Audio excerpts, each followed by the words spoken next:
ஆண்டவர் தேவ ஆவியை பெற்ற இந்த மனுஷனை போல வேறு ஒருவன் உண்டோன்னு சொன்ன வார்த்தையின்படி என்ன ஒரு இருக்கிற பகுதியில் ஒரு யோசேப்பாய் பயன்படுத்துங்க ஆண்டவரே, என்ன ஒரு யோசேப்பாய் பயன்படுத்துங்க ஆண்டவரே.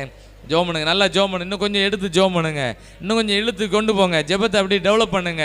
ஆமென். என்ன ஒரு யோசேப்பாக ஆண்டவர் எனக்கு விரோதமாக எழும்புறவங்கெல்லாம் வெக்கப்பட்டு போகக்கூடிய அளவுக்கு, எனக்கு விரோதமாக பேசுகிறவங்கெல்லாம் ஆண்டவரே என்ன செய்யணும் தெரியாமல் புலம்பக்கூடிய அளவுக்கு, எதிராளியெல்லாம் புலம்பக்கூடிய அளவுக்கு, எதிர்ப்பின் சக்திகள் எல்லாம் செயலிழந்து போகக்கூடிய அளவுக்கு என்ன ஒரு யோசேப்பாய் பயன்படுத்துங்க, என்ன ஒரு யோசேப்பாய் பயன்படுத்துங்க.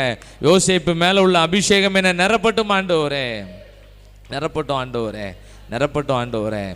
ஆமென். ஸ்தோத்திரம், ஸ்தோத்திரம். கர்த்தர் அப்படி செய்ய போகிறதுக்காக நன்றி ஆண்டவரே, அப்படி நடத்த போகிறதுக்காக நன்றி ஆண்டவரே. ஸ்தோத்திரம், ஸ்தோத்திரம், ஸ்தோத்திரம், ஸ்தோத்திரம். இயேசுவின் மூலம் ஜெபிக்கிறோம் பிதாவே. ஜெபிக்கும் போது நிறைய வார்த்தைகளை உள்ள கொண்டு வரணும். ஆமென்.